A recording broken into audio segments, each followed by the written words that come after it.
નમસ્કાર, હું છું doctor Bhavesh Thakkar, slim and smile આયુ કેર. આજે આપણે આપણા પેશન્ટ વિષ્ણુભાઈ દરજી સાથે વાત કરીશું. એમને 12 કિલો વજન 4 મહિનામાં ઘટાડ્યું છે. એમનું 12 કિલો વજન ઘટ્યા પછી એમને જે પગની તકલીફ હતી એમાં ઘણી બધી રાહત થઈ ગઈ છે. તો ચાલો વિષ્ણુભાઈ સાથે વાત કરીએ. શું નામ છે આપનું? નામ વિષ્ણુભાઈ દરજી. કેટલી ઉંમર છે આપણી? મારી 62 years. અચ્છા, પહેલા કેટલું વજન હતું? પહેલા 84 હતું.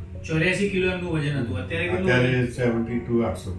અત્યારે 72 કિલો ને 800 ગ્રામ એટલે લગભગ 11 કિલો જેવું વજન એમનું ઘટ્યું છે. પહેલા આપણને શું તકલીફ હતી? મને ઢીંચાની બહુ તકલીફ હતી, પણ અત્યારે વેઇટ લોસ કર્યા પછી ઢીંચામાં આંશિક 70% જેવી રાહત થઈ. ઓકે, અત્યારે હવે ચાલી શકાય? આરામથી વગર ટેક ચાલી શકાય. બેસવા ઉઠવામાં કોઈ તકલીફ નહીં. ઓકે, મતલબ એમનું જ્યારે વજન 84 કિલો હતો ત્યારે ચાલવામાં તકલીફ પડતી હતી, અને અત્યારે 12 કિલો મતલબ 11-12 કિલો જેટલું વજન ઘટ્યા પછી એમને 70 થી 80% જેટલી દુખાવામાં રાહત થઈ ગઈ છે. મતલબ જે લોકોનું વજન વધારે હોય અને સાથે એમને ઘસારો હોય, ઢીંચણનો દુખાવો હોય તો એમનું વજન ઘટે તો દુખાવામાં ઘણી બધી રાહત થઈ જતી હોય છે. Thank you.